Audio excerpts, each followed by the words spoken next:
Numerical ये था, a uniform string of weight W is suspended. एक यूनिफॉर्म स्ट्रिंग है जिसका वेट कितना है, W है, उस स्ट्रिंग को लटकाया जाता है, is suspended from the 2 point at the same level. 2 point से लटकाया जाता है और दोनों ही पॉइंट एक ही लेवल पर मौजूद है। And a weight W dash is attached to its lowest point, और लटकाने के बाद उसके निचले वाले सिरे से एक वेट W डैश को अटैच कर दिया जाता है। W डैश अटैच करोगे तो कल भी बातें हुई थी, ये नीचे की तरफ डोरी खींचेगी, और जब नीचे खींचेगी फिर आगे कह रहे हैं if alpha and beta are now the inclination to the horizontal, horizontal line के साथ बनाए गए एंगल कितने हैं, अल्फा और बीटा के। कौन बना रहा है, ऑफ द टेंजेंट, टेंजेंट बनाता है हॉरिजॉन्टल के साथ एंगल अल्फा और बीटा, और टेंजेंट खींचा कहां पर गया, 2 पॉइंट पर। पहला खींचा गया एट द हाईएस्ट पॉइंट और दूसरा खींचा गया at the lowest point. Then prove that tan alpha upon tan beta is equal to 1 plus W upon W dash. पूरा मेथड बताएंगे इसकी। ये 2 पॉइंट हो गए, कैपिटल ए और कैपिटल बी, यहां से एक स्ट्रिंग को लटकाया जाता है, ये रहा, ठीक। अब क्या करते हैं, यहां पर एक वेट W डैश को अटैच कर देते हैं। ये मुझको अगर सही से याद है AMB यही था, चलो इसको हम थोड़ी देर के लिए अभी बाद में लिखेंगे, बस ऐसे याद करते हैं। अब सुनो, जब यहां से तुम वेट W डैश को अटैच करोगे तो ये खींचेगी डोरी,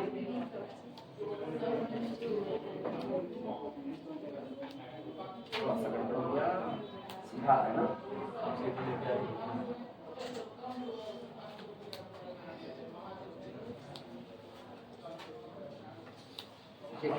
यहाँ ये मान लो ये D तक खींचा था, D तक आया था,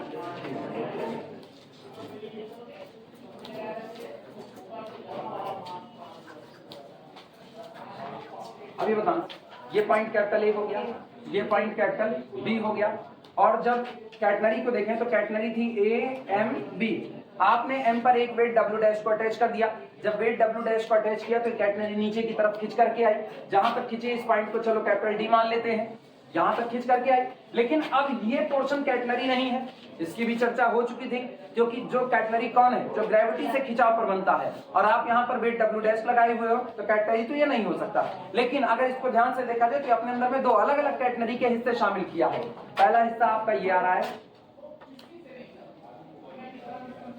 दूसरा हिस्सा आपका ये जा रहा है। These are the portion of 2 different catenaries, और वहां पर AD और BD ये दोनों आपस में कैसे होंगे, एक बराबर होंगे, ठीक। अब एक हो गया आपका लोवेस्ट पॉइंट ये, और एक हो गया आपका हाईएस्ट पॉइंट। हाईएस्ट पॉइंट पर टेंशन काम कर रहा है, जो जाहिर सी बात है किधर काम करेगा, टेंजेंशियल काम करेगा, और ये हॉरिजॉन्टल लाइन के साथ कितना एंगल बनाता है, अल्फा एंगल बनाता है। और यहाँ लोवेस्ट पॉइंट पर भी टेंशन काम करेगा, लेकिन लोवेस्ट पॉइंट पर गौर करो, अच्छा टेंशन इधर भी है, टेंशन इधर भी है, दोनों साइड में है, तो इधर वाला जो टेंशन ड्रॉ करोगे और ला करके मिलाओगे तो वो एंगल भी कितना होगा, अल्फा ही होगा, वो बदलने वाला नहीं, बीटा तो नहीं होगा, बीटा तो लोवेस्ट पॉइंट पर बनाया गया है। इन दोनों पर जो टेंशन काम कर रहा है वो हॉरिजॉन्टल के साथ जो एंगल बनाएगा वो दोनों ही बार कितना बनेगा, अल्फा ही बनेगा। क्लियर है? अब सुनना, हाँ, नापने के दौरान जब आप नापोगे एक बार क्लॉकवाइज एक बार एंटी क्लॉकवाइज तो वहां पर बदल जाएगा, एक अल्फा होगा, दूसरा 180 प्लस अल्फा या 180 माइनस अल्फा की कैटेगरी में जाएगा। खैर वो चर्चा अभी, एक यहाँ पर टेंशन काम कर रहा है और ये टेंशन हॉरिजॉन्टल के साथ कितना एंगल बना रहा है, बीटा। भैया सीधा ऐसे मानना, बीटा। बहुत ज्यादा इस पे आज टाइम नहीं दे रहे हैं, कल ऑलरेडी दिया गया था। इधर भी एक टेंशन काम करेगा, ये टेंशन भी कितना एंगल बनाएगा, चलो जाने, अब क्या किया जा सकता है इसको, फिगर में तो कैसे भी इसी तरह बनाना है। ये भी कितना हो गया, बीटा हो गया। अच्छा अब सुनो गौर से, ये पॉइंट डी पर काम कर रहा है, कल हम इसको टी डैश माने थे, ठीक है, पुराने वाले से हट रहे हैं। पुराने वाले में देखो, पुराने वाले में हमने एक्स डैश वाई डैश माना था, कंपोनेंट का फॉर्म नहीं लिए थे ना, अभी हम कंपोनेंट का फॉर्म ले रहे हैं। कंपोनेंट का फॉर्म ले रहे हैं तो ये बताना है ये टेंशन है, तो इस टेंशन के पास ये डी पर काम कर रहा है, डी पर, तो हम इसको टी डी कह दें, टिड्डी। ये इसको भी हम कह दें, ये भी कौन है, टिड्डी, दोनों। लेकिन ये बताना, जब इस टेंशन को आप टीडी नाम दे रहे हो तो इसके 2 कंपोनेंट टूटेंगे, एक हॉरिजॉन्टल दूसरा वर्टिकल, और मुझको पता है पूरे रास्ते हॉरिजॉन्टल टेंशन सेम रहना है। कर्व के किसी भी पॉइंट पर हॉरिजॉन्टल टेंशन सेम होगा। तुम लौट जाओ, हम जा रहे हैं पुराने वाले एजम्पशंस में, हम इसको बिल्कुल अलग पैटर्न पर सॉल्व करें। पुराने वाले एजम्पशंस में याद करो, कैटनरी का जो हॉरिजॉन्टल टेंशन होता था T0 वो W × C होता था, horizontal tension T0 is equal to W into C, जहां W कौन था, वेट पर यूनिट लेंथ था, वेट पर यूनिट लेंथ। कल जो सॉल्विंग थी ना उसमें हम लोगों ने W को ये दिया थे, आज हम W को नहीं दे, आज W पूरी चैन का वेट मान रहे हैं और वेट पर यूनिट लेंथ हम कितनी मान रहे हैं, स्मॉल w मान रहे हैं। क्लियर है इतनी बातें? लेकिन उसको पता हॉरिजॉन्टल कंपोनेंट जो होता है ना वो कॉस के फॉर्म में आता है, कॉस के फॉर्म में। तो ये बताना ये TD है, इसका हॉरिजॉन्टल कंपोनेंट क्या TD cos बीटा होगा कि नहीं होगा? सोचो ये वाला टेंशन कितना एंगल बना रहा है, बीटा एंगल बना रहा है। तो ऑब्वियस सी बात है जब आप इसका वर्टिकल ये हॉरिजॉन्टल पार्ट निकालोगे तो बीटा एंगल की वजह से cos बीटा और बाकी का टेंशन TD cos बीटा, क्योंकि इसी का कंपोनेंट है। अच्छा vertical component TD sin beta होगा कि नहीं होगा? इतनी बातें क्लियर है? बस हम इसी बेस पर इसको सॉल्व करेंगे, इसी बेस पर। तो फिगर चाहे तो बनाओ, चाहे ना बनाओ, खैर ना बनाओ ज्यादा अच्छा है। लिखने की शुरुआत करें, ये मिटा दें, ये तो लिखा ही हो।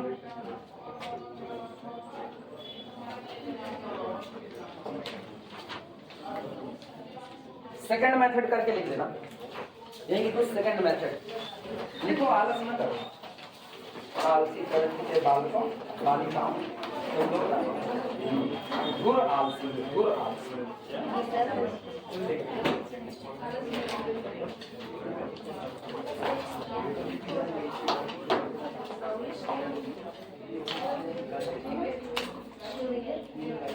चले शुरू किया जाए, लिखना लिखो, let solution, let when W dash attached, let when W dash attached, हम ये मान रहे, माना जब वेट W डैश को अटैच किया जाता है तो कैटनरी का पोर्शन M से खींच करके कहाँ जाता है, D पर आ जाता है। Let when W dash attached the lowest point of catenary, the lowest point of catenary, the lowest point of catenary, ठीक, goes downward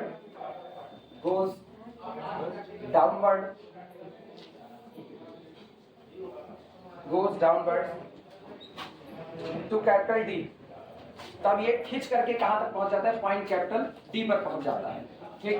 सच दैट, और ये इस प्रकार होगा, सच दैट कि AD and BD, AD is equal to BD,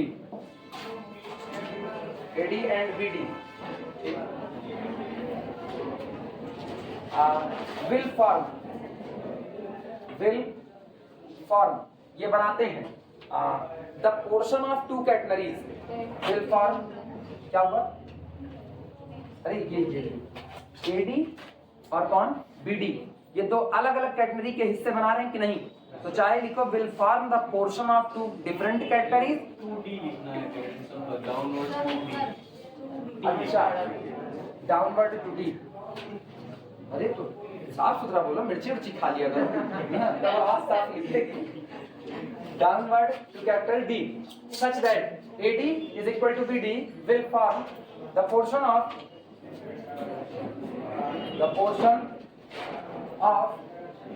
two different catenaries, will form the portion of two different catenaries। तब ऐसी category में जो आपके दो पोर्शन आ रहे हैं, एक AD और दूसरा BD, एक तो इन दोनों का लेंथ आपस में बराबर होगा, मतलब अगर उसका ऐसा है तो इसका भी क्या रहेगा, ऐसा रहेगा, और ये दो डिफरेंट कैटेगरी के दो हिस्से बना रहे हैं। क्लियर है? आज हम वर्टेक्स की चर्चा नहीं कर रहे, कल हमने वर्टेक्स की चर्चा की थी। कल शायद इसका वर्टेक्स क्या C माने थे और इसका वर्टेक्स F माने थे, ठीक है। आज ऐसी कोई बात नहीं है, आज इस पे नहीं जा रहे। अब सुनो, ये point capital C equilibrium, sorry C करें, ये पॉइंट कैपिटल D इक्विलिब्रियम में होगा, ठीक। और ये जिस फोर्स के अंतर्गत इक्विलिब्रियम है उसकी बात करने चल रहे हैं, लिखना। Now point D, now point capital D is in equilibrium,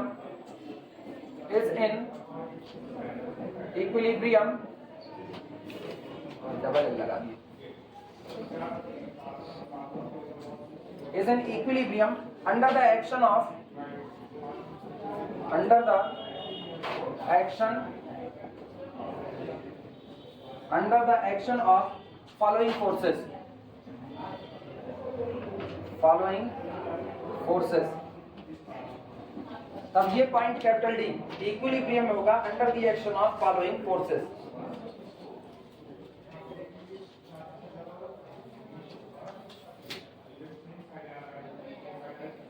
दो टेंशन काम कर रहे हैं कि पॉइंट कैपिटल डी पर, दो टेंशन।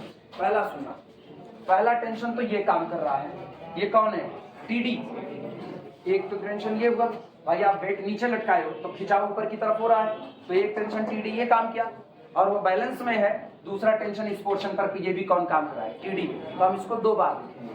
तो पहला फोर्स जो इस पर काम कर रहा है पॉइंट कैपिटल डी पर, वो टेंशन है टीडी, ठीक है, और दो बार काम कर रहा है, एक बार इस डायरेक्शन में, एक बार इस डायरेक्शन में। तो पहला पॉइंट करके लिखना हम बोल रहे हैं, पहला पॉइंट बोले tension, tension TD comma TD at capital C, फिर C D, TD comma TD at capital D, और इसकी डायरेक्शन क्या होगी, अलोंग द टेंजेंट। आगे लिख देना along the tangent, along the tangent, along the tangent। पहला जो इस पर फोर्स काम कर रहा है वो आपका टेंशन निकल गया है। दूसरा सुनो क्या काम कर रहा है, दूसरा आपने वेट क्या अटैच किया है, डब्ल्यू डैश, तो वेट काम करेगा डब्ल्यू डैश डाउनवर्ड डायरेक्शन में, जितना उसका खिंचाव आ रहा है नीचे का। तो दूसरा लिखना, दूसरा बोले लिखना weight W dash, weight W dash, weight W dash comma vertically downward, weight W dash comma vertically downward.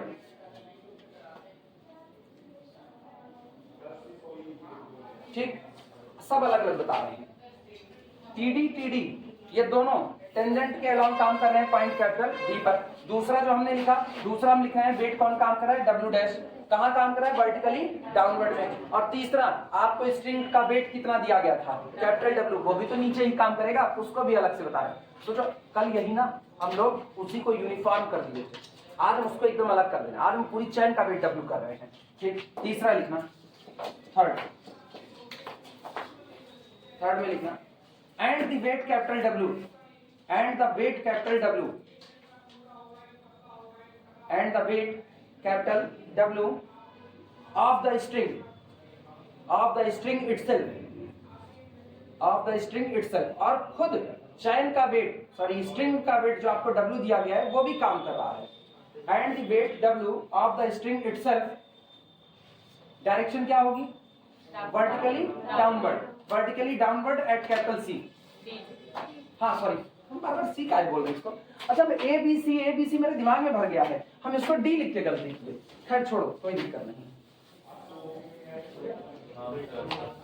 हाँ हाँ, नामकरण संस्कार है गलत है, ग्लाइकोडीन नाम रख दिए इसका। Vertically downward at capital D. अब डी पर ना दो फोर्स नीचे काम कर रहे हैं, कौन कौन, एक तो डब्ल्यू डैश जो आपने अटैच किया है, और दूसरा डब्ल्यू जो कि खुद का किसका वेट है, स्ट्रिंग का वेट है, वो भी नीचे की तरफ काम कर रहा है। और टेंशन टीसी, फिर टीडी टीडी काम कर रहा है। ठीक, एक टीडी इधर और एक टीडी इधर, दो लोग इधर काम कर, ये इतना फोर्स इसके ऊपर फिलहाल काम कर रहा है। इतने में किसी को कोई दिक्कत नहीं, अभी तक कोई ऐसा एजम्पशंस जो तुम्हारी समझ से परे हो, सबको समझ आया, सबको समझ आया।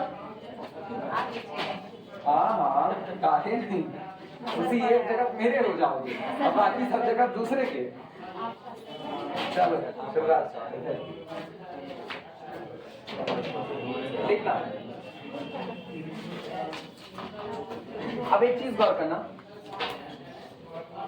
डब्ल्यू डैश नीचे की तरफ काम कर रहा है, डब्ल्यू डैश नीचे की तरफ। इनकी बात करें टीडी की, तो टीडी का अगर हम कंपोनेंट तोड़ें तो हॉरिजॉन्टल कॉस बीटा में टूटेगा और वर्टिकल साइन बीटा में, तो ऊपर की तरफ काम करेगा टीडी साइन बीटा, लेकिन दो बार काम करेगा, एक बार इसकी वजह से और एक बार इसकी वजह से, तो दो बार टीडी साइन बीटा। और बैलेंस में है ना, बैलेंस में है तो जितना आपने डब्ल्यू डैश अटैच किया है वो कहाँ काम कर रहा है, नीचे, तो नीचे खींचा हुआ आया, वो डब्ल्यू डैश नीचे काम किया, और कंपोनेंट जो टूटे टीडी साइन बीटा वो ऊपर काम किए, तो आपके पास है 2d साइन बीटा और बैलेंस है 2d sine beta is equal to W dash नीचे की तरफ। तो सोचो टीडी साइन बीटा क्या हुआ, TD sine beta W dash divided by 2। Language में लिखना, लिखो the resolving forces eight capital D, the resolving forces, the resolving forces at capital D, ठीक, वर्टिकली डाउनवर्ड नहीं, वर्टिकली डाउनवर्ड नहीं, रिसॉल्विंग फोर्सेस तो vertically upward लगेगा ना, vertically upward, सिर्फ वर्टिकली लिखो ना, डाउनवर्ड है ना अपवर्ड, वर्टिकली, क्योंकि आप रिसॉल्विंग बोल रहे हो, रिसॉल्विंग का मतलब ना कंपोनेंट, आप वैसे रिसॉल्विंग है, इसको रिजल्टिंग होना, छोड़ो कुछ नहीं, ज्यादा अंग्रेजी अपनी का चुक जाएगी 2 मिनट में। 2 TD sine beta is equal to W dash, 2 कौन सा, नहीं, जब इसका रोल प्ले करवा रहे हैं, इसका इग्नोर कर रहे हैं, जब इसका रोल प्ले करवा रहे हैं तो डब्ल्यू, फिर वो कल वाली गलतियां होगी अब जो कल हुई थी।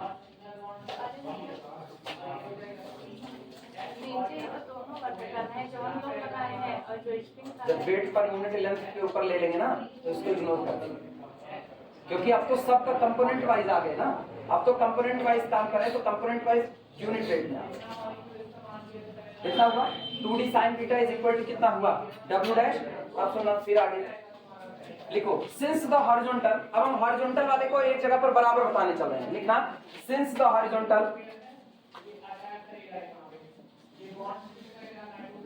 Since the horizontal component of since the horizontal component of the tension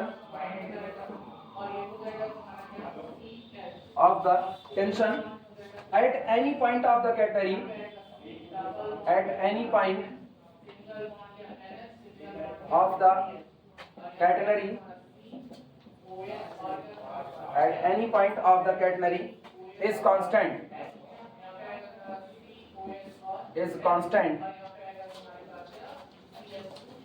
बात सुनो, 2 मिनट रुको,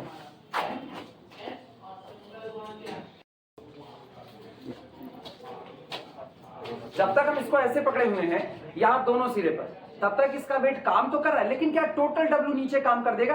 आप यहाँ नीचे देखो, हम इसको अपनी नाक लगा रहे हैं, मेरी नाक पे कोई बोझ नहीं आ रहा है, बस बहुत हल्का सा, हाँ हमको पता चल रहा है मेरी नाक पे तो, अरे नाक कट के गिर जाती है, इतना अभी कोई वेट नहीं, देखो ना ऐसे ऐसे घुमा रहे हैं, नहीं हो रहा, ठीक। अब सोचो कोई वेट नहीं, लेकिन गौर करो हो गया कि नहीं हो गया। अब टोटल वेट डब्ल्यू आपका नहीं काम करना, जब इसको एक जगह पर रख दोगे इस तरह, अब इसका टोटल वेट डब्ल्यू काम कर रहा है, लेकिन आपने क्या किया, आपने इसको यूं टांग दिया तो इसका वेट बट करके आया कि नहीं आया। अब बट करके आया तो क्या तुम पूरा नीचे डब्ल्यू मान लोगे, वो गड़बड़ी है कि नहीं। लेकिन सोचो जब हम इस पर अपनी गर्दन रख दे रहे हैं, ये डब्ल्यू डैश, अब उसको नीचे की तरफ खींच रहा है, तो डब्ल्यू डैश पूरा नीचे काम कर रहा है, लेकिन डब्ल्यू पूरा नीचे काम नहीं कर रहा। इसीलिए यहाँ पर जो लिखा गया है, यहाँ 2TD sine beta is equal to सिर्फ कितना लिखा गया है, डब्ल्यू डैश। हम केवल डब्ल्यू डैश के कंपोनेंट को बैलेंस कर रहे हैं, डब्ल्यू को बैलेंस नहीं कर रहे। पल्ले पड़ी ये बातें, हाँ चले अब आगे। क्या करना पड़ता है, किसको, हमको नहीं करना पड़ता, हम क्या कर रहे हैं।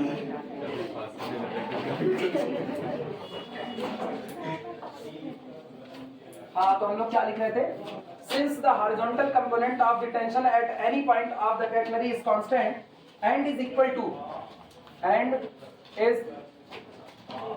equal to और मुझको पता है पूरा हॉरिजॉन्टल टेंशन, पूरा हॉरिजॉन्टल कंपोनेंट जो आपके टेंशन का होता है वो हर बार W इंटू सी होता है, हाँ या ना। W कौन है, वेट पर यूनिट लेंथ, तो ये हो गया W इंटू सी। और मुझको पता है हॉरिजॉन्टल कंपोनेंट, सो इसका अगर हॉरिजॉन्टल कंपोनेंट तोड़ा जाए तो ये होता है TD cos beta, TD cos beta. तो इसका मतलब TD cos beta is equal to W into C. सही है गलत? अच्छा सुनो, कोई इक्वेशन अब तक नहीं माने हो, इसको जरा इक्वेशन नंबर 1 कह देना और इसको जरा इक्वेशन नंबर 2 कह देना। W सबको पता है कौन है, वेट पर यूनिट लेंथ है, स्मॉल w वेट पर यूनिट लेंथ है। अब एक काम करो, अपने को ना tan चाहिए, tan बीटा, तो equation number 1 equation number 2 divide लगा दो, लिखना 1 divided by 2 give 1 divided by 2 give, बोलो भैया। टीडी टीडी, 2 टीडी उड़ गई, साइन बीटा बैठे cos बीटा, वो भी 2 के साथ, तो 2 tan beta is equal to w dash upon small w into C. Note करो, और इससे नाम देना इक्वेशन नंबर 3, इक्वेशन नंबर 3।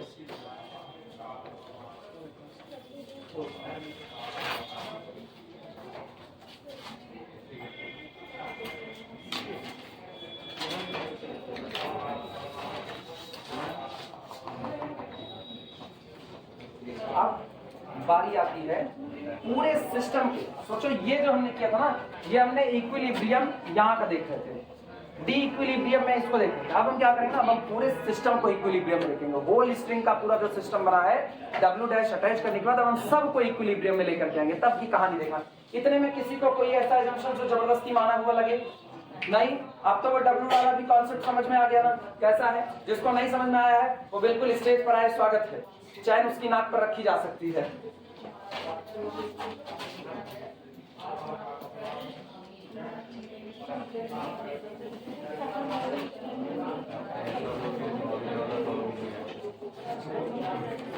चलो लिखना, now consider the equilibrium of whole string. Now consider, now consider the equilibrium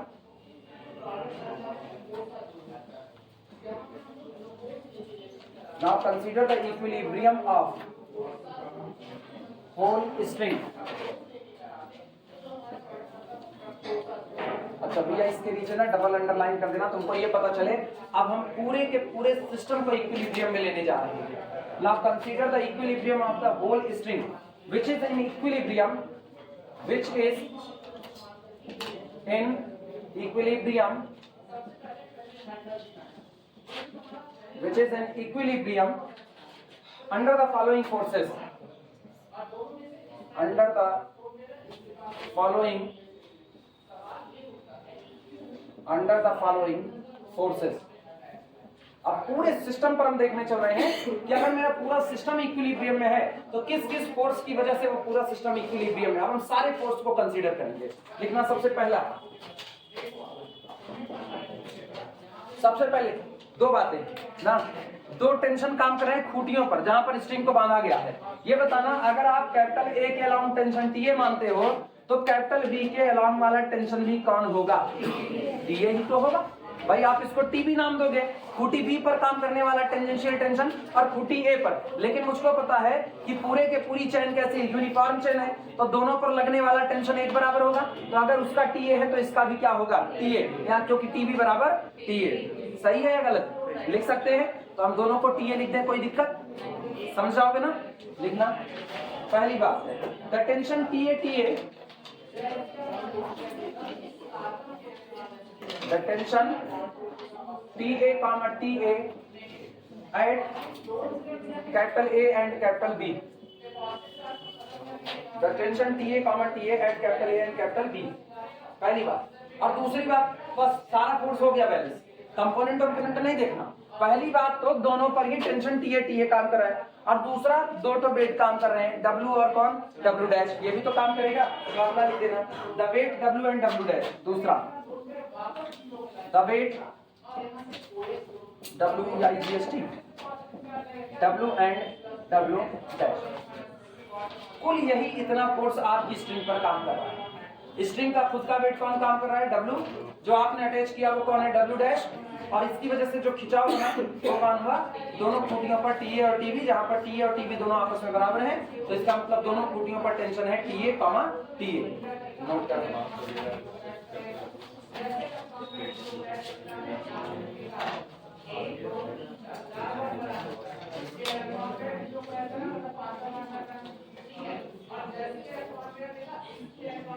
अब दिमाग चलाना।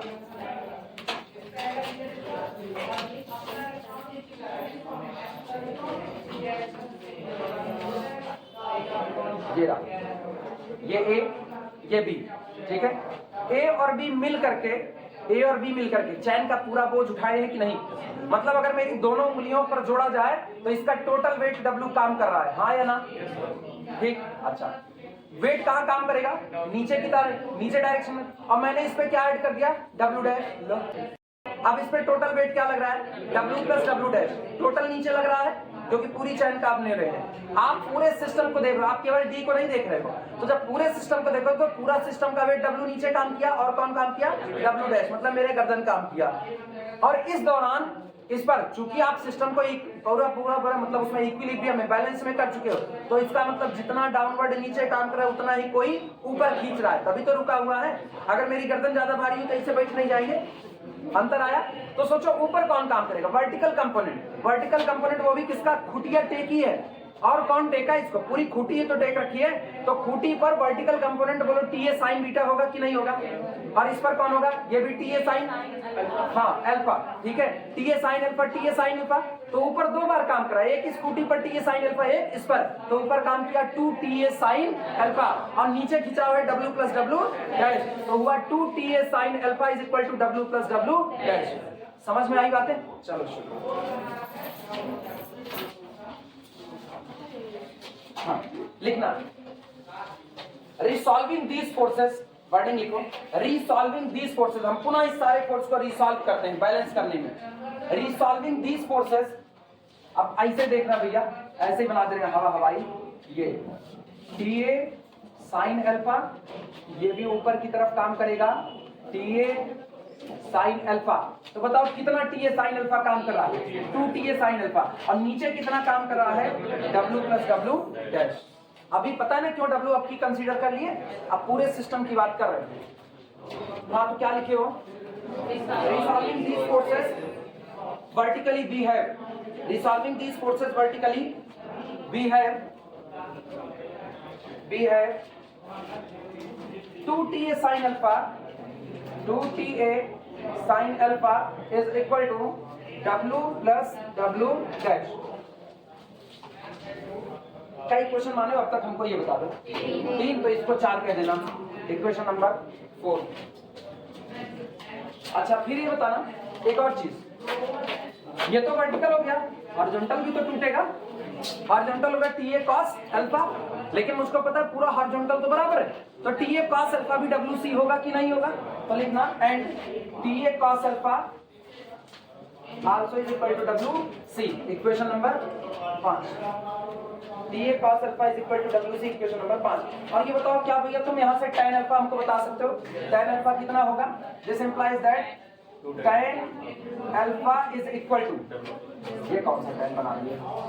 tan अल्फा साइन बटे cos TA कैंसिल आउट हुआ, W plus W dash upon 2WC, तो W plus W dash upon 2WC। ये हो गया equation number 6। जरा देखो कहीं tan बीटा निकाले, और tan alpha upon tan beta ही तो चाहिए। लगाओ डिवाइड, देखो क्या आएगा। Therefore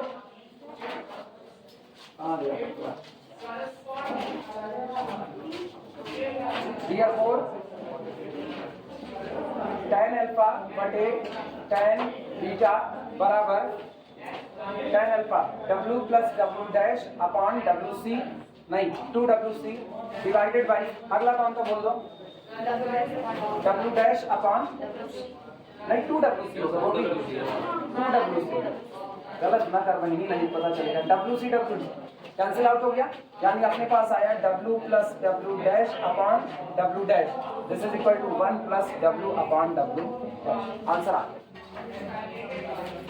कोई दिक्कत किसी को? 2 मेथड से दोनों करवा दिए, कल एक मेथड हुआ था, आज एक मेथड ये हो गया।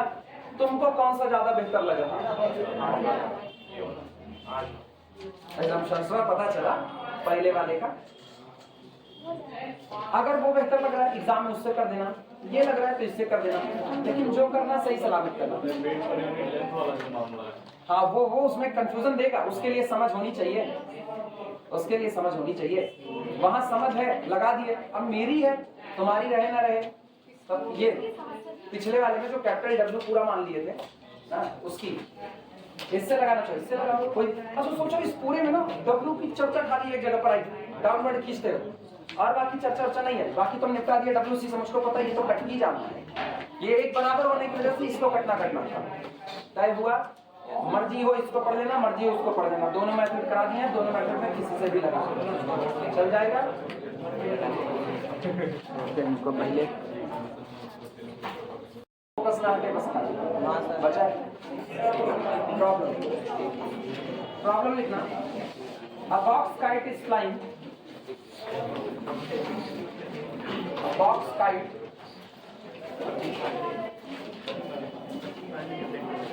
is flying.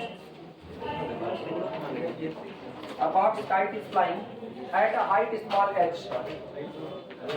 At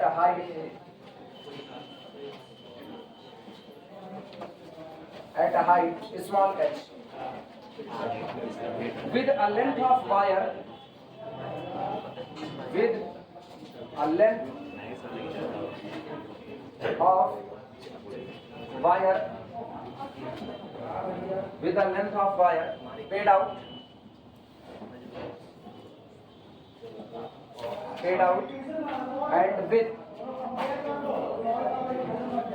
and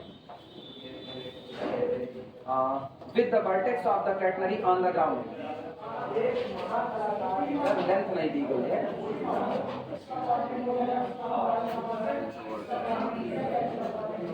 किताब में। एक मिनट चेक करो लेंथ दी गई है कि नहीं दी गई है। किताब में हो गई है, कौन रोक दो इसको, वीडियो रोक दो। इसमें लेंथ देखें, लेंथ दी गई है कि नहीं।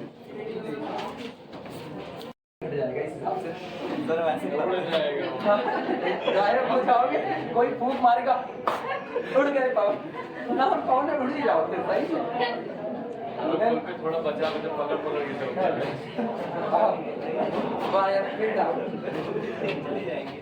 नहीं, इतना नहीं घटो। सोचो हिम्मत उनको देख करके लाओ ना, जो लड़के ना झिरमिट जैसे होते हैं और दहेज में बुलेट मांगते हैं। किक मारते वक्त अगर झटका दे दी ना तो अपने उछल के बाहर पड़ेंगे, लेकिन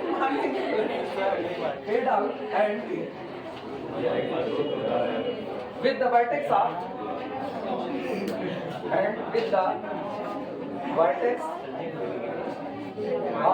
और कहीं शादी के मंडप में फेरा पड़ रहा है और हवा चल गई ना, आंधी आ गई, गिलास लटक गया हवा में भैया। Vertex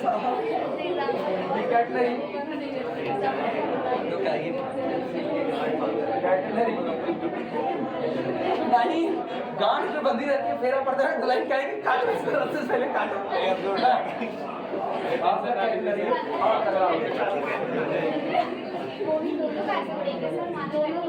on the ground. अब दोनों चिमित किए हुए तो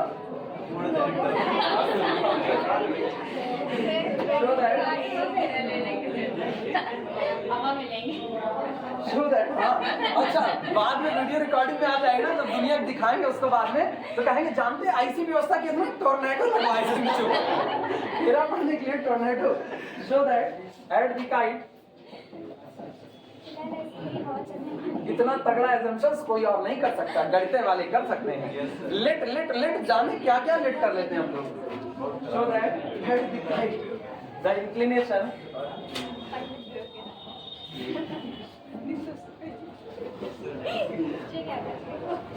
inclination of the wire, the inclination of the wire to the ground is to the ground is 2 tan inverse h by l, and its tension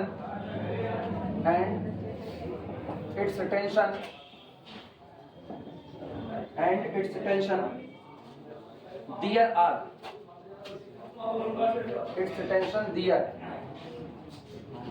and at the ground r, and at the ground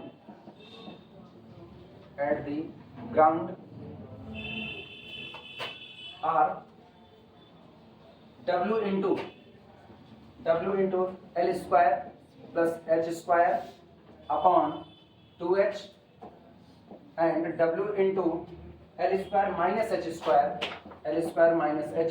upon 2H, where W is the weight per unit length. लिख देना corner पे, where W is the weight per unit length. पूरा लिख लो, तब फिर हम इसको शुरुआत करें.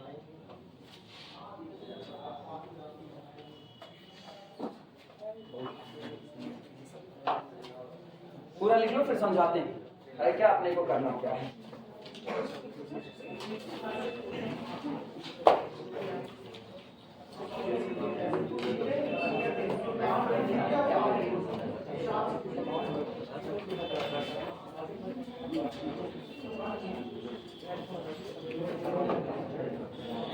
इस न्यूमेरिकल में एक समझ की बात है, केवल एक जगह, बाकी तो पूरा न्यूमेरिकल फ्लैट.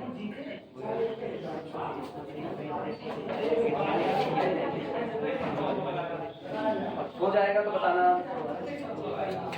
देख भैया 9-7 हो रहा है, फटाफट लिखे रहो.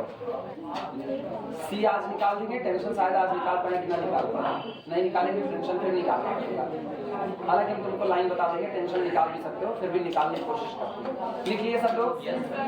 पीछे सबका हो गया. अभी कुछ लोग लिख रहे पंपिंग सेट की तरह मूड़ी खा रहे, कह रहे हो गया सर, हो गया.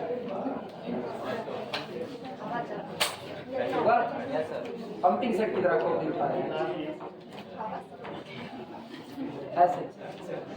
पंपिंग सेट ऐसे होता है, धक धक पानी खाएगा ऐसे करता है. नहीं, ये तो बोरिंग के वक्त होता है, बोरिंग के वक्त नॉर्मल. चलो वापस आओ, सुनो क्या क्या कहा जा रहा है. A box kite is flying. Box kite मतलब ना डिब्बे वाली पतंग होती है, जो बड़कई पतंगिया नहीं थी, कोई ड्रैगन शेप में होता है, कोई सांप वाले शेप में होता है, बड़कई पतंगिया, उसको बोलते हैं ना बॉक्स काइट बोलते हैं इसको. नॉर्मल पतंग जो होती है ना, नॉर्मल पतंग के अंदर में अगवे मंजा बांध दिया जाता है, खुचर खुचर किए पड़े रहते हैं. तो नॉर्मल पतंग ना एक फिफ्टी भर का जो लड़का होता है वो भी उड़ा देता है. जो बॉक्स काइट है ना, उससे उड़ाओगे लड़का उड़ जाएगा. तो इसका मतलब बॉक्स काइट ना अच्छा खासा शेप में होता है, और उसमें मंजा अंदर में, एक डिब्बे के अंदर में मंजा करके बांधा जाता है, और उसके बाद कुछ हिस्सा मंजे का अंदर है और बाकी हिस्सा कहां पर है, बाहर है. तो अंदर के हिस्से को अपने को काउंट नहीं करना. अब मतलब समझना इस टोटल का. मान लो एक तो गत्ता है, बड़ा सा डिब्बा, उसी को पतंग मान लो ये. तो इसके अंदर में ना जो सेटअप दिया जाएगा मंजे को बांधने का, यहाँ सपोर्ट मंजे का, यहाँ सपोर्ट ऐसे कि ये थमा रहे पूरा. ठीक, ये थोड़ी एक तो गत्ते में एक तरह मंजा बांध दिया उड़ेगा, गत्ता वहीं से लटक जाएगा, वहीं चू जाएगा जहां है. तो इसको कुल जगह से सपोर्ट दिया गया है. तो कुल मिला के जितना तुम इसको बांधे हो, इसके बाद यहाँ पर गांठ लगा करके तार बाहर आया है और तुम इसको पकड़ करके उड़ा रहे हो. ठीक, अब जब इसको उड़ा रहे हो तो ये जो अंदर में लेंथ है ये कैलकुलेट नहीं की जा रही है, अंदर की लेंथ नहीं कैलकुलेट की जाएगी. इसी को कह रहे हैं A box kite is flying at a height small h. एक बॉक्स काइट है जो एक ऊंचाई h पर उड़ रही है, जमीन से. क्या हाँ, एक पतंग है जो एक ऊंचाई h पर उड़ रही है. ठीक, फिर आगे with a length small l of the wire. और जिस वायर से उड़ रही है उस वायर की लंबाई कितनी दी है, l. लेकिन गौर करो आगे क्या लिखा, पेड आउट, जो बाहर निकला हुआ है. जितना आपने पेड किया, सोचो आप जब मंझा लेते हो तो चरखी होती है, चरखी में भी तो लपेटा है वायर, तो पूरी पतंग उसी वायर से उड़ रही है. लेकिन क्या ये भी जोड़ दोगे, ये थोड़े उड़ रहा है. आप जितना हाथ में पकड़े हो, जितना हाथ में, वो भी नहीं काउंट हो रहा है. आपके यहां से जो वायर निकल करके जा रहा है वो काउंट है, जो डिब्बे के बाहर है वो काउंट है. This is the paid out wire. जितना बाहर आया हुआ है पेड आउट, जितना आपने बाहर भुगतान किया है. अंदर कितना रखे उससे मतलब नहीं है, बाहर कितना भुगतान किया उससे मतलब है. तो मेरी पतंग जिस लंबाई पर उड़ रही है, जिस डोरी से उड़ रही है, उस डोरी की लंबाई कितनी है, L है. A box kite is flying at a height small h with a length small l of the wire paid out and with a vertex of the catenary on the ground. यही लोगों को confuse करता है, इस पे confuse होने की जरूरत नहीं. कह रहे हैं vertex of the catenary on the ground. इसका मतलब ये थोड़ी है कि अगर मान लो ये जमीन है, ये जमीन है, तो इसका मतलब ये नहीं है कि कैटनरी का जो वर्टेक्स है वो जमीन से सटके जा रहे हैं. ऑन द ग्राउंड होने का मतलब है ना. अच्छा ये बताओ, कोई आदमी पतंग उड़ाएगा, कहा इसे गड़हम धस के पतंग उड़ाएंगे? गटैया यहाँ जमीन पर रख के पतंग तो उड़ेगी नहीं. हमको जमीन के ऊपर खड़ा होना पड़ेगा. इसके ऊपर ये लड़का खड़ा हो गया, ये खड़ा हो गया, अब इसका हाथ यहाँ कहीं होगा, यहाँ से पतंग उड़ाएगा. तो कैटनरी का जो वर्टेक्स है वो इसके हाथ के पास बनेगा, ना कि भुलटनिया वाला बनेगा. जमीन से सट करके थोड़े बनेगा। जैसे हम यहाँ पर खड़े हैं, पतंग उड़ा रहे हैं, मान लो ऐसे पतंग उड़ा रहे हैं, तो सोचो तार यूं झूलता हुआ आ रहा है, तो जब तार झूलता हुआ आ रहा है तो इसका जो वर्टेक्स है वो ग्राउंड पर यहाँ मेरे हाथ के पास कहीं बन रहा है, ठीक। क्या ये ग्राउंड नहीं, ये भी तो जमीन ही है, ये जमीन है, लेकिन सट करके नहीं बन रहा है कि सट करके। तो इसका मतलब जो कैटनरी का वर्टेक्स है वो ग्राउंड से सी ऊंचाई पर लिया जाएगा। ऑन द ग्राउंड का मतलब सी ऊंचाई। कई लोग कहते हैं ना एकदम जमीन से सटा दो, सी बराबर 0 कर दो। अरे तुम इतनी समझ रखो, तुम सी बराबर 0 करने का मतलब ना तुम जमीन के अंदर कोई तुमको खोद के गाड़ दिया है और खाली मुंडी निकाल करके तुम पतंग उड़ा रहे हो, ये पॉसिबल नहीं है। ऐसी पतंग उड़ाने की कला फिलहाल डेवलप नहीं हुई है, ठीक। हथवा इससे बगल में निकालेंगे ना, ये गड़बड़ बात है। वापस आओ, इधर देखो। हाँ, तो ये बात समझ में आई। अब हम धीरे धीरे ना फिगर का सेटअप कर रहे हैं। आप फिगर का सेटअप देखिए। ये जमीन है, सुनो सुनो इधर आओ, ये जमीन है, ठीक है। इस जमीन के ऊपर एक बंदा खड़ा है, ठीक, और यहाँ से पतंग उड़ाई जा रही है।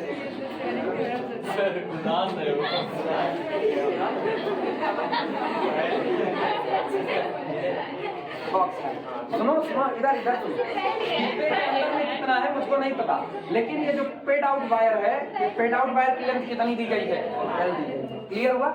इसकी हाइट जमीन से कितनी दी गई है, टोटल हाइट जमीन से। और कैटनरी का वर्टेक्स यहाँ पर आ रहा है, तो अगर ये कैटनरी का वर्टेक्स है तो ये ऊंचाई हम कितनी ले लेंगे, सी ले लेंगे। अभी कुछ समझ में आया फिगर? हाँ, ये मत समझना भैया पिछली बार पढ़ा रहे थे ना, तो पिछली बार में यही कहानी थी। पिछली बार का मतलब पहले जब घर पर पढ़ा रहे थे तब एक बार एक लड़के कैसे कहे, तो कह रहा है सर जी कैटनरी का वर्टेक्स यहाँ रहेगा, इसके गड़ों हम क्या उसके अंगूठों में बांध करके उड़ा रहे हो।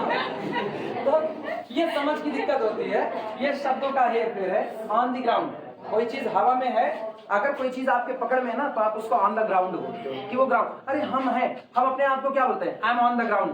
हम फील्ड में हैं, ऑन द फील्ड। तो इसका मतलब ये थोड़ी हुआ कि मेरी गर्दन या फील्ड में धसी हुई है, नहीं, हम फील्ड पर हैं, मेरा पैर फील्ड पर है। तो कैटनरी का वर्टेक्स जो आपकी पहुंच में है वो ऑन द ग्राउंड है आपके लिए। तो कैटनरी का वर्टेक्स इसके हाथ में है तो ऑन द ग्राउंड बोला जाएगा। आई बातें समझ में? चलो अब आना, फिर आगे की बात क्या करें। सो दैट आप ये दिखाइए, at the kite the inclination of the wire to the ground.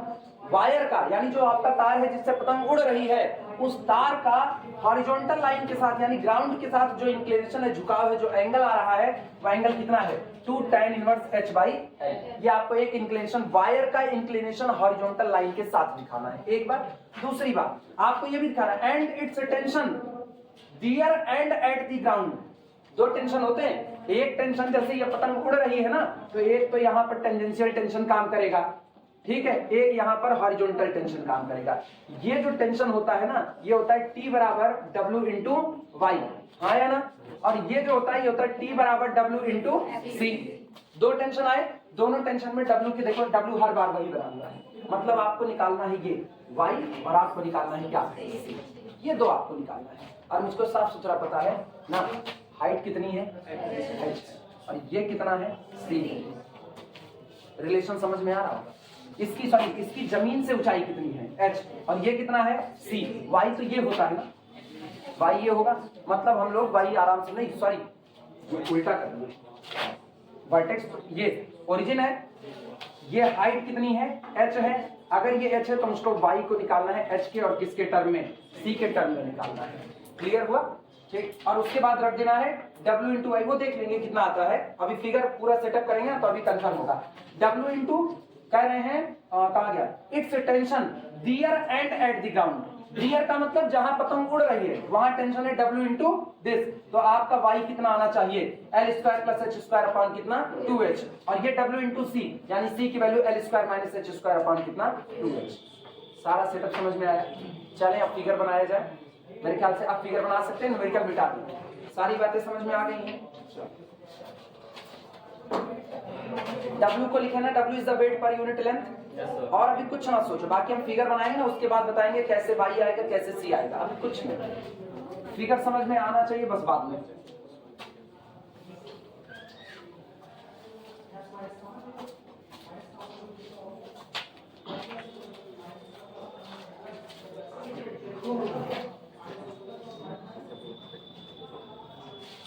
Actually में पतंग की हाइट होती है, पतंग की हाइट जमीन से नहीं नापी जाती, ऑन द ग्राउंड कह रहे ना। कैटलरी का वर्टेक्स कौन है? ऑन द ग्राउंड, मतलब मेरा हाथ। कैटलरी का वर्टेक्स कौन है? मेरा। ऑन द ग्राउंड है कैटलरी का वर्टेक्स, मतलब मेरा हाथ कैटलरी का वर्टेक्स है।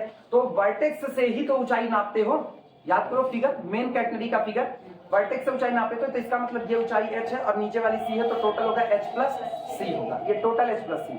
ठीक, अगर आप पूरे को h मानते हो ना तो आपका y बराबर ही h हो गया है, वो गड़बड़ी है उसमें।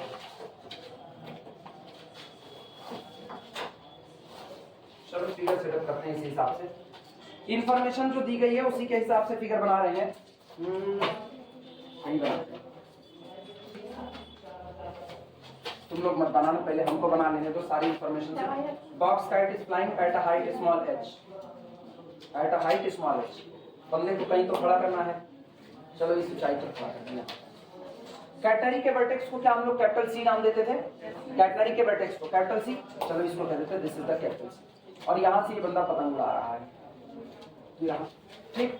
तो ये पेड आउट वायर कितनी लंबाई का हो गया? L हो गया। और बॉक्स काइट है तो यहाँ पर एक डिब्बा बना देते हैं। किसी को कोई दिक्कत इसमें? एक डिब्बा अगर हम बना दें तो कोई दिक्कत? अब सुनना,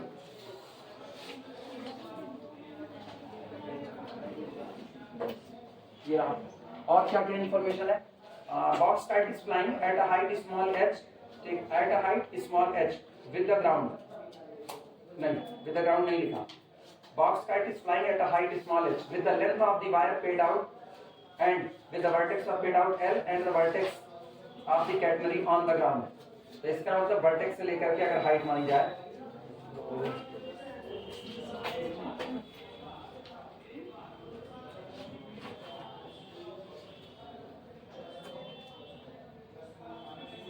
ये हाइट हम ले रहे हैं स्मॉल, ठीक, एक ऊंचाई h पर उड़ रही है ना। अच्छा ये बताओ, ये चीजें समझ की हैं, आप इसकी ऊंचाई कहाँ से ले रहे हो? आप अपने छत पर खड़े होकर के पतंग उड़ाते हो, छत पर खड़े होकर के, ठीक। सोचो अपने छत पर खड़े, क्यों हमने ये हाइट h ली? भाई कल वाली बात है, अधिकतर चीजें ना आपकी समझ के ऊपर डिपेंड करेंगी, जमीन से हाइट लोगे कि कहाँ से लोगे। जब हम अपने छत पर खड़े होकर के पतंग उड़ा रहे हैं, जैसे मान लो अभी हम लोग जिस कमरे में बैठे हैं ये जमीन से एक माला ऊपर है कि नहीं है? एक माला ऊपर है। हम यहाँ से पतंग उड़ाएं और ये पतंग बस ऊपर वाले छत को छू रही है, तो क्या नीचे वाले आदमी अबे देखा था दुई माला उड़ाए है, दुई माला, ये थोड़ी कहेंगे। हम खाली इतना कहेंगे ना एक तल्ले तक उड़ रही है बस। क्यों? हम अपनी हाइट कहाँ से बता रहे हैं? जहाँ खड़े यहाँ से बता रहे हैं, यहाँ से हम अपनी हाइट बता रहे हैं, जिस ग्राउंड पर खड़े। तो मेरे लिए जो ग्राउंड है वो ग्राउंड कौन है? ये। तो हम इसके हिसाब से ऊंचाई नापते हैं, ना कि हम नीचे वाले से। आप 10वें मंजिले पर खड़े हो जाओ, 10वें मंजिले पर खड़े होकर के पतंग उड़ा रहे हो तो फोन करके नीचे वाले बताओ देख रहे हो कितनी ऊंची उड़ रही है, तुम अपने हाथों में लेकर खड़े रहो, क्या फर्क पड़ता है? तो इसका मतलब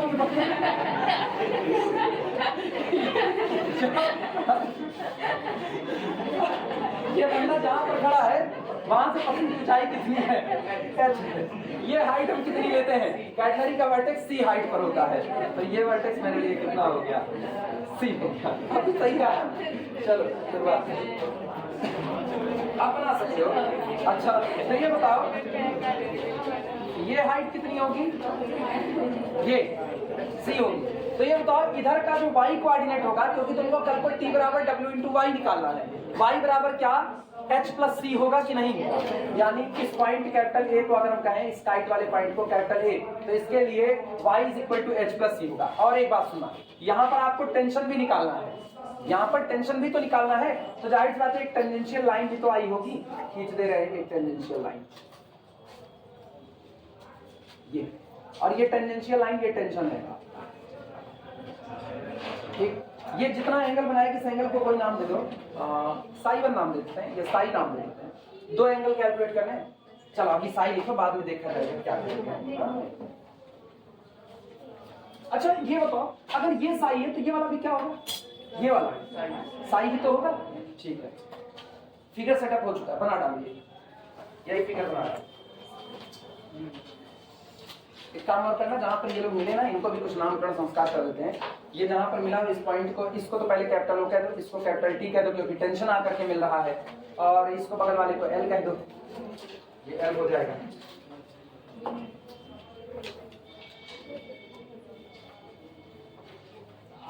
सारा सेटअप हो चुका है। ये आपके लिए एक्स एक्सेस है, ये आपके लिए वाई एक्सेस है। बन गया, ठीक है। और ये आपका बॉक्स टाइप है, बॉक्स टाइप। सी वो बंदा है जो इस पतंग को उड़ाने के लिए जिम्मेदार है। मतलब कल को सी के पापा आ जाएंगे तो इनको 2 थप्पड़ मारेंगे, पढ़ाई लिखाई करते हैं पतंग उड़ा रहे हो। अगर सी के पापा आ जाते तो हम लोगों को ये सवाल ना लगाना पड़ता, ये बंदा बैठ जाता है पतंग ही ना उड़ाता। आज उसके पापा बाहर गए हैं।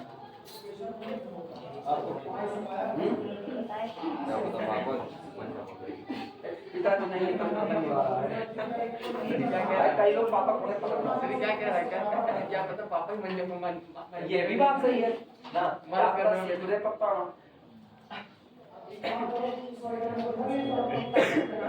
अगर ऐसा है तो बहुत कपिस्टी है, अगर ऐसा है तो बहुत कपिस्टी है। मतलब ये देख के बच्चा क्या सीखेगा, पतंग उड़ाना है। और बीएससी सेकेंड ईयर के लड़कों को टेंशन देके कैटेगरी बनवानी है।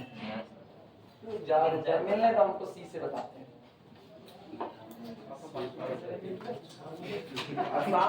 हर साल इसके कमीने की उड़ाई गई पतंग को हम लोग सॉल्व करते हैं। अब हर साल की पतंग उड़ाता है, इतना लगे रहा है। किसका सी सर्टिफाइड सूटिया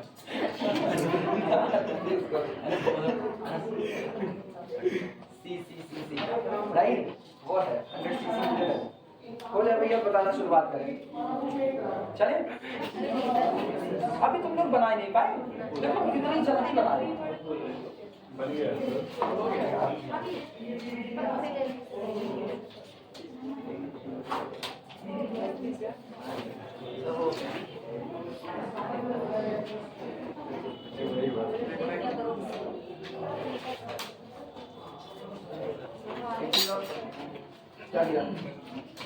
एक चीज और कर देते हैं, ये जो आकर के मिला है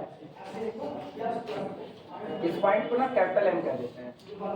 तो अपने लोग ना ये कहेंगे ना CM is the level of the ground. CM जो है वो लेवल ऑफ द ग्राउंड है। अब भैया अगर हो गया तो पहले हम कुछ इनको देख करके बात कहीं कर लें, फिर सॉल्व करते हैं। करें, पीछे वाले सारे लोग बन गए। ये लिखना हियर इन द फिगर, देखो in the figure, in the figure capital A kite. ऐसे लिखना, बहुत ज्यादा अपने ना अंग्रेजी सीखने के चक्कर में नहीं, बहुत अंग्रेजी अच्छी लिखना। टम टमाटर टम, अंग्रेजी का बच्चा का बहुत अच्छे।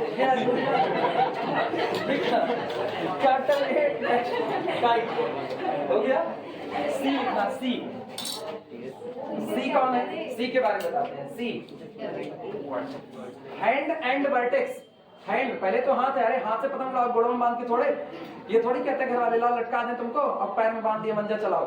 लिखना कैपिटल सी डैश करके लिखना hand and vertex of the catenary. ये हाथ है और इसी हाथ को हम वर्टेक्स ऑफ द कैटनरी कह दे रहे हैं। हैंड एंड, अरे ऐसे लिखना hand and vertex of catenary, hand and vertex of the catenary. अच्छा एक और चीज, CA paid out wire, paid out wire. ये वायर की स्पेलिंग सही है? Of length, of length L. ये पेड आउट वायर है जिसकी लेंथ कितनी है? ठीक।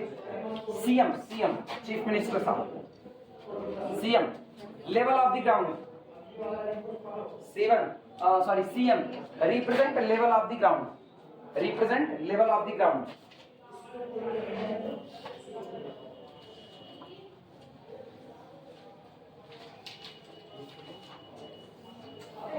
हो गया?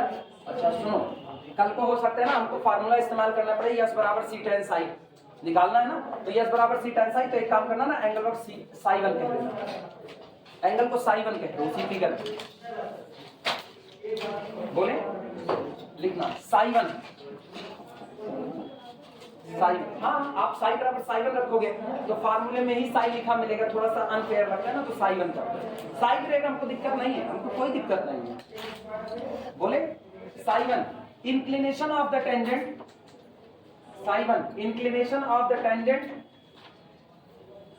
Inclination of the tangent at capital ए जो टेंजेंट कैपिटल ए पर खींचा गया उसका झुकाव है किसके साथ, हॉरिजॉन्टल के साथ। Inclination of the tangent at capital A to the horizon, inclination of the tangent at capital A to the horizon, inclination of the tangent at capital A to the horizon. हो गया।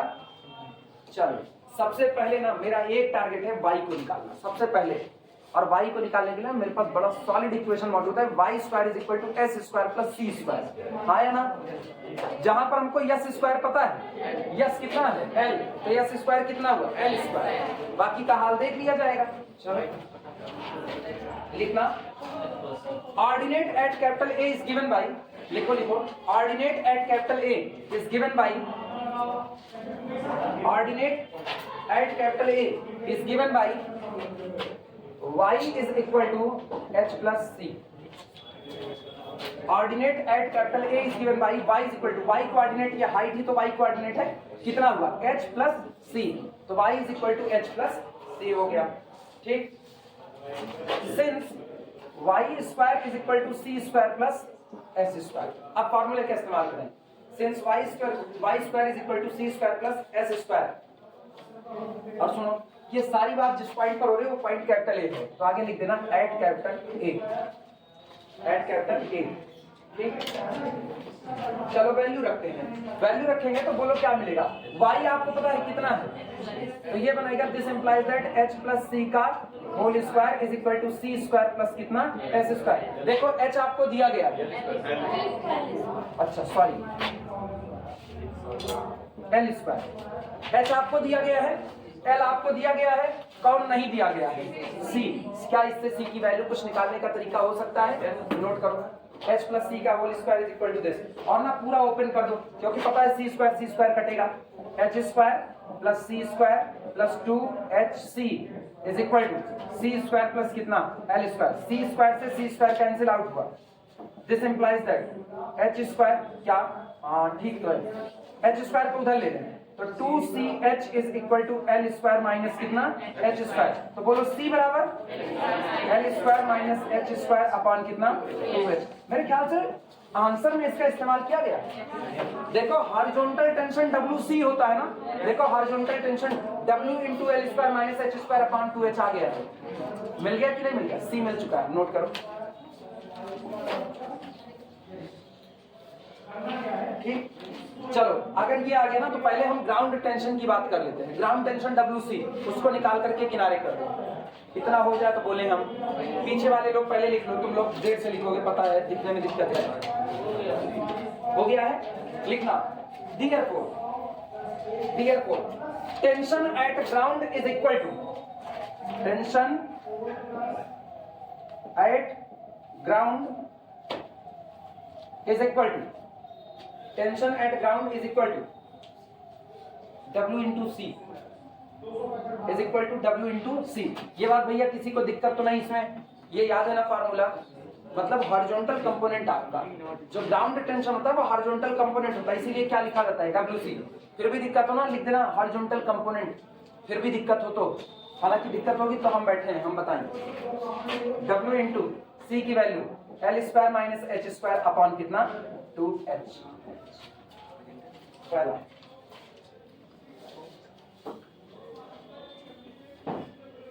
और तुमको पता है tension at capital ए क्या होता है, tension at capital A W बराबर, sorry W into Y, T बराबर W इंटू वाई। अब उसका इस्तेमाल कर लेंगे, पहले ये लिख लो तब,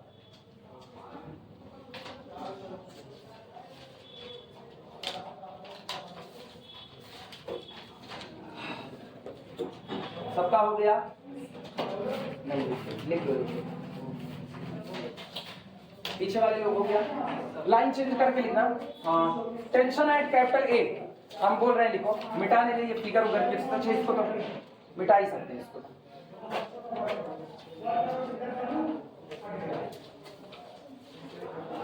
टेंशन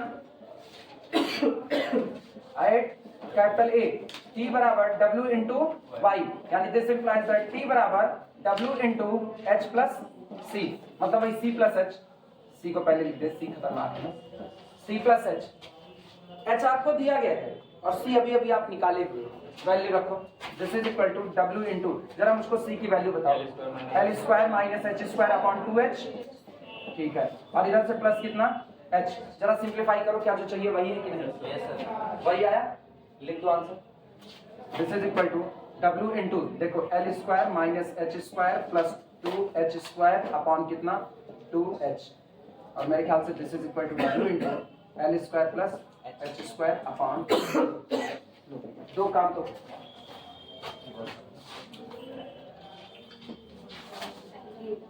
दो काम हो गया। अब सुनो, 9:31 हो गया, विपिन को उनकी क्लास देंगे, कल उनका ज्यादा टाइम लेते हैं।